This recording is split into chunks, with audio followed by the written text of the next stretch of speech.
Hello and welcome back to 2020 Construction Cloud.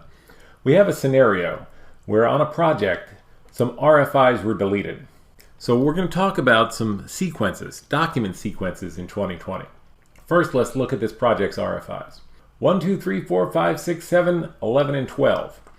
8, 9, and 10 were deleted by somebody. If I go into number 11 and click Edit, we don't normally have the ability to edit this number, and it's not turned on now. We can activate that for you. You'll have to let us know if we want to do that. The system is automatically numbering these for you depending on the settings within the job. You'll see we're on number 12 now. The next one, if I hit create, will naturally be number 13. Let's go back to the project and look at those settings. So within the project, I'll click edit here. Go down to the project settings tab. When I do that, a whole bunch of other tabs will open. One of them is for RFI. That's what we're talking about here. So the RFI, first two fields, sequence type and sequence. Sequence type, you have two choices, global and job. Generally, they're going to be defaulted to job sequence. The difference is, if it's set to global sequence, all projects that have their RFIs, in this case, set to global sequence, will just say, maybe the previous RFI was number 521. Okay, so no matter what job that's set to global creates the next one, it'll be 522.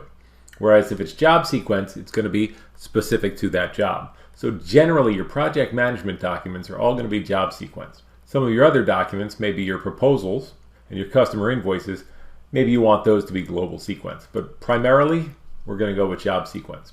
When you do have it set as job sequence, this field is available. It's saying RFI and then the job name here. You'll see up here, there's the job name, but then the job number, P131. If I click on this sequence, it gives me some other information. I can change this. Specifically, this is the section we're focusing in on under sequence here. If I click edit, you'll see the prefix is RFI, and that kind of matches up with what we were seeing when we were looking at that tree view of the RFI records. RFI 001 through 0012 with a few deleted.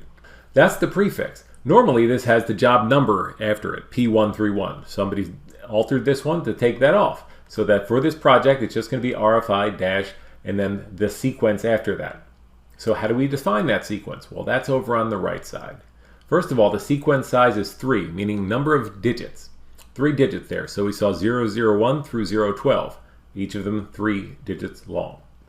Below that is the step. How's it going to increment? 1, 2, 3, 4, 5, a step of 1 at a time. And then the next number. Well, the system's expecting the next one to be number 13 and would automatically number it that way. If I now wanted it to be 8, I would have to come in here and change it to 8, so that the next one I created would be 8. There's nothing preventing you from creating an additional record 11 and 12. We already saw they exist. If I set this back to 8, you'll have 2 records as 11 and 12. They do not have to be unique numbers.